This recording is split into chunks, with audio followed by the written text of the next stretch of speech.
ముందు ఉర్సా కంపెనీకి సంబంధించి మనం కూడా మొన్న మాట్లాడుకున్నాము. సో అది ఊరు పేరు లేని కంపెనీ 2 నెలల క్రితం ఉన్నటువంటి కంపెనీకి 3,000 కోట్ల విలువ చేసే భూమిని ఇచ్చారని చెప్పేసి చెప్తూ వచ్చారు. మీరు కూడా కోట్ చేశారు.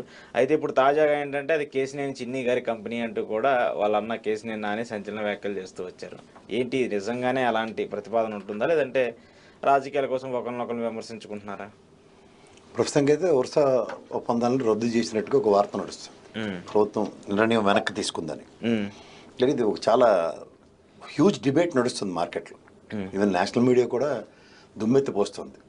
ఎందుకంటే 10 లక్షల మూలధనం పెట్టినోడికి ఇరు రాష్ట్రాలు కలిపి దగ్గర 10,000 కోట్లు, తెలంగాణలో కూడా 5,000 కోట్లు. తర్వాత ట్రాక్ రికార్డ్ ఏంటంటే ప్రజెంట్ అంతా లోకేష్ గారి హవాయే నడుస్తుంది. చిన్నపిల్లల ఎమ్మెల్యేలు, చిన్న వాళ్ళు మంత్రి స్థాయిలు, అందరూ అనుభవం రాహిత్యం ఉన్న వాళ్ళే అక్కడ ఉన్నారు. ఈ చిన్ని గారి విషయంలో ఖచ్చితంగా అది లోకేష్ గారి బ్యాచ్ అని అందరికీ తెలిసిన విషయమే. అక్కడే ఫ్రిక్షన్ వచ్చాయి కదా, కేశినేని నాని డివైడ్ అయిపోయాడు, జరిగిన పరిణామాలు అవన్నీ. సో ఓవరాల్గా ఇదేంటంటే ఎక్కడికక్కడ చూసుకుంటే ఒక వార్తని సప్రెస్ చేయడానికి కొన్ని రకాల రాజకీయ కుతంత్రాలు పనడంలో వాళ్ళు మించిన లేరు. యాడెప్పుడు కాదంబరనత్వం అని ఎప్పుడు అసలు ఆ విషయం తీసుకొచ్చి నేను సిఎస్ఆర్ ఆంజనేయుల్ని అరెస్ట్ చేశారు. సర్ప్రైజింగ్ థింగ్ ఏంటంటే మీరు 8-9 నెలల క్రితం నుంచి అతన్ని సస్పెండ్ చేసి ఉంచారు. హీఈస్ ద ఓన్లీ మ్యాన్ గౌరవ న్యాయస్థానానికి అప్రోచ్ అవ్వాలి బెయిల్ విషయంలో. అలాంటి వాడిని అదే చూడండి 6 నెలల సంవత్సరం చేసి మూలలో ఉన్న ముసలమాన్ పొడిచినట్టు ఓ డీజీపీ స్థాయిలో ఒక పోలీసు అధికారికి ఈ విధంగా ఇటు తిప్పి మళ్ళీ అందులో రఘురామకృష్ణరాజు ఇన్వాల్వ్మెంట్ ఎక్కడ మనం మర్చిపోతాం అని. ఇది నేను ఎన్నోసార్లు మాడాను రఘురామకృష్ణరాజు గారి విషయంలో. ఒక గౌరవప్రదమైన ఎంపీ స్థాయిలో ఉండి ఆ రోజు నిజంగా గౌరవ న్యాయస్థానంలో నన్ను పోలీసులు కొట్టారు, 3rd డిగ్రీ అప్లై చేశారు నా మీద అని చెప్తే ఇదే జడ్జి గారు సంబంధిత అధికారులు పోలీసు అధికారులను సస్పెండ్ చేసి ఉంటే ఆయన కొట్టారని. అలా చూడండి నితిన్ గడి సినిమా ఒకటి ఉంటుంది, దాంట్లో అతను కూడా మాజీ ఎంపీ తిరుపతి. నన్ను కొట్టలేదు అనడానికి కాంట్రడిక్షన్ అన్నమాట. నన్ను కొట్టారు ఏంది అసలు దీనికి దానికి ఏమైనా సంబంధాలు ఉన్నాయి దీంట్లో? ఆయన ఏమో వాడు మంకీ క్యాప్ వేసుకొచ్చాడు, వాడు పొట్టోడు ఉన్నాడు. ఈ ఎవడోడి మీద అయితే కడుపు మాట్లాడినా అందరి పేర్లు చెప్పుకు తిరుగుతుండ్రు. ఇప్పుడు దీని అంతటికి ఇటు తిప్పి ఎక్కడ తీసుకొచ్చారు దీన్ని? Liquor scam. 2 ప్యారల్గా డైవర్షన్ పాలిటిక్స్. ఉర్సాది ఇవాళ రద్దు చేశారు కరెక్ట్గా. బర్త్డే సెలబ్రేషన్స్ అయిపోయి ఢిల్లీ పర్యటన తర్వాత వచ్చేసరికల్లా గ్యారంటీగా అక్కడి నుంచి అఫీషియల్గా ఇంకా వస్తుంది ఎనీ మూమెంట్. ఒప్పందం రద్దు చేస్తున్నట్టుగానే ఉంది. అంటే ఒప్పందం రద్దు చేస్తున్నారంటే భూమిని అలొకేట్ చేశామని చెప్పి ఒప్పుకున్నట్టే ఏదో తీస్తున్నారు దట్. నేను ఇప్పుడు ఆర్టికల్ 571 నేను ఎప్పుడు చెప్తూ ఉంటాను కదా, 2012 గజెట్లో ప్రైవేట్ వ్యక్తులకు ఇవ్వకూడదు అన్నది యాక్సెప్ట్ చేసినట్టే. తవిజ్ ఆ క్యాబినెట్ మీటింగ్లో పవన్ కళ్యాణ్ గారు ఆరోగ్య రీచర్ అటెండ్ అవ్వలేదు. ఈ 2 క్వశ్చనబుల్ కదా. ఆయన లేకపోతే ఆయన పార్టీకి సంబంధించిన మంత్రులు ఉన్నారు కదా, అట్లీస్ట్ ఉండలేదు కదా. రెండో ఇవన్నీ గమనిస్తే మీరు ఇప్పుడు వీళ్ళు ఎంత చక్కగా డైవర్ట్ చేశారు. ఈ కసిరెడ్డి గారిని తీసుకొచ్చారు నెత్తికి, విజయసాయి రెడ్డి. ఇప్పుడు విజయసాయి రెడ్డి కసిరెడ్డి 100 కోట్లు అల్లు అప్పులు ఇచ్చుకుని వాళ్ళు తీర్చుకొని చచ్చారు. అది what why government is concern and what why liquor is concern. Liquor వ్యాపారం మొత్తం అంతా ప్రభుత్వం నిర్వర్తించింది గత ప్రభుత్వంలో. మీకు నేను 6,580 కోట్లు లెక్క చెప్తాను. ఇది బార్ లైసెన్సుల ఫీజు అండ్ లెక్కర్ షాపుల లైసెన్స్ ఫీజులు జీవోలు ఇచ్చి రద్దు చేసింది గవర్నమెంట్ 14-19లో. దానివల్ల ఎక్స్చెకర్కి 6,580 కోట్లు నష్టం వచ్చిందని A3 కింద ఫస్ట్ బ్రెవరేజ్ కార్పొరేషన్ చైర్మన్ని, A2 కింద కొల్లు రవీంద్ర గారిని, A3 కింద చంద్రబాబు నాయుడు గారిని గత లెక్కర్ స్కామ్ కేసులో. ఇది ఫస్ట్. తదనంతర పరిణామాల్లో మీరు గమనిస్తే ఏవైతే బ్రెవరేజెస్ ఉన్నాయో, ఇప్పుడు ఉదాహరణకి పవర్ స్టార్ అని ఒక బ్రాండ్ ఉంటుంది. ఆ బ్రాండ్ 17,40,000 కేసులు అమ్మారు. ఇది 14 నుంచి 19 దాకా. ఇది 17,650 కేసులు అమ్మారు. ఇది 19 నుంచి 24 మధ్యలో. అంటే చంద్రబాబు నాయుడు గారి టైం పీరియడ్ లో ఎక్కువ అమ్మారు. హైయెస్ట్ సేల్స్ అండి. ఎక్కడ కూడా వాళ్ళు 1/5, 1/10 కూడా సేల్స్ చేయలేదు వాళ్ళు. మద్యం షాపుల విషయంలో 1,00,000 సార్లు చెప్పాము. ప్రభుత్వ వ్యాపారం చేస్తే ఎక్కడి నుంచి వస్తుంది? ఇప్పుడు ఉదాహరణకి కసిరెడ్డి గారు 100 కోట్లు అప్పు తీసుకున్నాడు. ఈ బుర్త కూడా 100 కోట్లు అప్పు తీసుకుని ప్రభుత్వం నిర్వర్తిస్తుంది. జగన్మోహన్ రెడ్డి గారికి అప్పిస్తాడా బాబు నేను అలాగా ఆ బ్రెవరేజ్ కార్పొరేషన్ దగ్గరికి వెళ్ళి మెక్కడ కొన్ని అమ్ముతానని? అది జరగలే కదా. అవన్నీ కూడా 14-19 మధ్యలో టెన్యూర్లో రిజిస్టర్ అయిన కంపెనీలు ఏవైతే ఉన్నాయో డిస్టిలరీస్ అన్నీ అప్పుడు రిజిస్టర్ అయినవి. 19 నుంచి 24 టెన్యూర్లో ఒక్క కంపెనీ కూడా రిజిస్టర్ కాలే.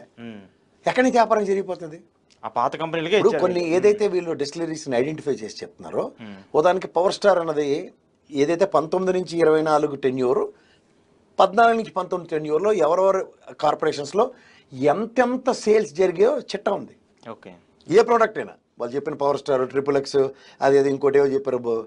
ఆ బ్రాండ్లన్నీ కూడా రిజిస్టర్ అయినవి చంద్రబాబు నాయుడు గారు 18 టెన్యూర్లోనే. ఓకే. దాంట్లో తయారైన లెక్కర్ కూడా అది కంపారిటివ్ సేల్స్ చూసుకుంటే కూడా ఎక్కడ కాంపిటేటివ్ రేట్స్ లేవు. స్పిరిట్ కొన్నది ప్రభుత్వం 27.5 లాగా, 27.5 పైసలు 50 పైసలు లెక్కన ఏదో కొన్న స్పిరిట్ ఏదైతే బ్రెవరేజ్ కార్పొరేషన్ సంబంధించిన డిస్టిలరీస్ ఉన్నాయో వాటి దగ్గరే కొన్నది ప్రభుత్వం. వాళ్ళు ఆ స్పిరిట్ రేట్ని అంటే పర్సంటేజీలు బట్టి లిక్కర్ ఆల్కహాల్ తయారు చేసింది. ఉదాహరణకి ప్రభుత్వం దాన్ని 100 రూపాయలకు కొనొచ్చు, 250 రూపాయలకు అమ్మచ్చు. మాటకు చెప్తున్నాను, 100 రూపాయల డబ్బులు ఎక్స్చెక్కర్ నుంచి వెళ్ళాయి, 250 రూపాయలకు కూడా ఎక్స్చెక్కర్ నుంచి వచ్చి. నేను ప్రజలకు అర్థమయ్యే ఎగ్జాంపుల్ చెప్తా. నేను ఒక షాప్కి వెళ్ళాం సార్, మీరేమో పాష్గా నరేంద్ర మోడీ మాట విని డిజిటల్ స్కాన్ చేసి డబ్బులు పే చేశారు, నేనేమో క్యాష్ పే చేశాను. మాతో పాటు మీ కెమెరామెన్ కూడా వచ్చాడు, ఆడు కూడా ఏమో క్రెడిట్ కార్డు ఇచ్చి సామాన్ కొన్నాడు. మీ ఇద్దరు కెమెరామెన్ జర్నలిస్ట్ కదా, ఆ తపేలా ఛానల్లో లాగా మైక్ బయట పెట్టి నా కళ్ళ ముందే లిక్విడ్ క్యాష్ ఇచ్చిన ప్రసాద్ని ఇంటర్వ్యూ చేస్తున్నాను. సార్ మీరు క్యాష్ ఇచ్చారు, ఆ షాపు వాడు ఓనర్ కుమ్మకి డబ్బులు ఎత్తేస్తున్నారు అనగానే ఆడిట్ చెప్తాడు, సార్ నాకు 10 వస్తువులు అమ్మమని 10 వస్తువులకి 1000 రూపాయలు రావాలన్నారు, క్రెడిట్ కార్డు రూపంలో 600 రూపాయలు, ఈ మోడీ గారి స్కాన్ రూపంలో 200 రూపాయలు, మిగిలిన 200 రూపాయలు క్యాష్ సార్, 1000 రూపాయలు టాలీ చూడండి సార్ అని చెప్తున్నాడు. ఇది వినరట. ప్రొడక్ట్ని అమ్మిన ప్రొడక్ట్ డేటా ఉంటుంది కదా అక్కడ. అదే కదా, ఇప్పుడు ఎన్ని కేసులు అమ్మారో ప్రభుత్వకి నిర్వర్తించింది ఎవరు? అబ్కారీ వ్యవస్థ పర్యవేక్షణ. అబ్కారీ వ్యవస్థ అంటే గవర్నమెంట్దే కదా. రెండోది అక్కడ పనిచేసే బాటిల్ అందించేవాడు కానీ లేకపోతే కార్టన్లు అన్ని సర్దేవాడు, వీళ్ళందరినీ ఎక్స్చెక్కర్ నుంచి టెంపరీ రోల్స్ లో పెట్టిన పని వాళ్ళే కదా, కంపెనీ ప్రభుత్వం నుంచి జీతాలు ఇచ్చి పెట్టిన వీళ్ళే కదా మనం తీశారు. ఇదంతా ఒక ఎత్తు అయితే 6 నెలల దాకా అదే పాలసీలు రన్ చేశారు కదా. స్టార్టింగ్ అయితే 4 బ్రాండ్లు పెట్టారు, మహా అయితే ఆన్లైన్ పేమెంట్స్ పెట్టారు. ఇవన్నీ ఎక్స్చెక్కర్కి రాకుండా ఏమైనా కరకట్ట మీద ఇంటికి చంద్రబాబు గారు ఇంటికి వెళ్ళిపోయిన అటు మాట్లాడితే ఏమైనా అర్థం ఉందో దాంట్లో?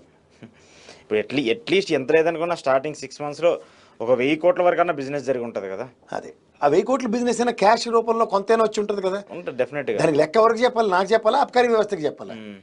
ఇందులో ఇంకోటి గమనించండి, ఈ 100 కోట్లు అప్పు ఇచ్చాడట, ఇంకోటి వడ్డీ ఇవ్వలేదు కానీ డబ్బులు ఇచ్చాడు, ఏదో చెప్తాడు ఈ పెట్టకథ అంత విజయసాయిరెడ్డిను విజిల్ బ్లోవర్ అని.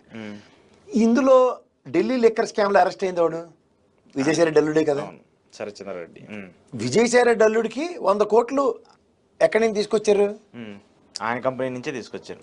అదేం పేరంటే అరబిందో నుంచి తెచ్చారు. ఇదంతా తడక రాయబారం చేసిన వాడు విజయసాయిరెడ్డి కదా. అసలు ఈ కసిరెడ్డి గారిని నెత్తికెక్కించింది వాడు హ్యాపెన్ టు బి విజయసాయిరెడ్డి తెచ్చి నెత్తికెత్తించాడు. ఆయన కూడా సాఫ్ట్వేర్ కన్సల్టెంట్ కింద పెట్టారు.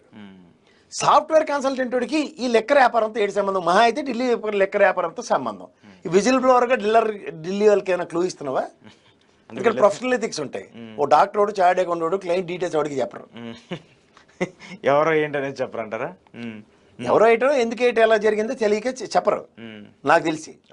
ఇది చెప్పాడంటే అర్థం ఏంటి? ఏదో జరిగింది. ఎక్కడ జరిగింది? ఢిల్లీ తీసుకొచ్చి ఇక్కడ ఆంధ్రప్రదేశ్ ముడిడితే. ఇందులో ఇంకా ఎక్కువ అడవడపడుతున్న వ్యక్తి ఇంకో కృష్ణదేవరాయలు గారు. ఆయన ఎంపీ గారు కృష్ణదేవరాయలు గారు, ఆయన ఏ టెన్యూర్లో వీళ్ళు మాగొండ శ్రీనివాసరెడ్డి గారు, వీళ్ళందరూ లటక్కని ఇటుపక్క అక్కడి నుంచి ఇటుపక్క మడతెట్టేసిన అరటిగా బజ్జీ వ్యాపారమే కదా. ఇదంతా లిక్కర్ స్కామ్లో కృష్ణదేవరాయలు ఇల్లే కదా మెయిన్. ఆశ్చర్యం కల్పించే సరచంద్రరెడ్డి వాళ్ళందరూ అక్కడే ఉండేవారు, కనుక్కోండి కావాలంటే. ఆయన ఫస్ట్ మా ఇంట్లో విజయసాయిరెడ్డి మా ఇంట్లో 2-3 మీటింగ్లు జరిగాయి. ఆ తర్వాత ఎక్కడ జరిగినాయో నాకు తెలియదు అన్న. అవన్నీ దేనికి సంబంధించిన మీటింగ్లు జరిగాయి? దీనికి సంబంధించి అని అంటున్నారు. మరి ఆంధ్రప్రదేశ్లో లెక్కర్ ఏమైనా ప్రైవేటు వ్యవస్థలతో జరుగుతున్నాయి? అవునండి, ప్రైవేట్ వ్యవస్థలు మావాడికి ఒక 2 షాపులు ఇవ్వండి, అయితే మావాడికి ఒక బ్రెవరేజ్ యూనిట్ పెట్టిస్తాను, మావాడితో ఒక డిస్టిలరీ పెట్టిస్తా, ఈడ కొనడానికి ధనంజయ రెడ్డి నువ్వు వచ్చి నాకు లాబింగ్ చేయి, ఇలాంటివన్నీ చెప్పాడు ఆయన. లేదు కదా మరేంటిది? ప్రభుత్వం ఒక ఎగ్జిస్టింగ్ వీటి నుంచి డిస్టిలరీ నుంచి కొంటున్న వ్యాపారంలో వీళ్ళందరూ ఏడు చేయడానికి అక్కడ మీటింగ్ పెట్టుకున్నారు. ఇది ఖచ్చితంగా ఢిల్లీ లిక్కర్ స్కామే కదా. ఇండియన్ హింట్ అదే కదా. అంటే ఢిల్లీ లిక్కర్ స్కామ్కి సంబంధించి ఏపీలో కూడా ఏదో జరిగింది, రెండింటిని అటాచ్ చేస్తే అని చెప్తున్నారు. వాళ్ళందరూ ఇప్పుడు అచ్చని పచ్చ పుస్తకంలో తెలుగుదేశం సన్నిధిలోనే ఎన్డీఏ కూటమిలో ఉండగానే వాళ్ళని వదిలేస్తామంటే ఎట్లాగా?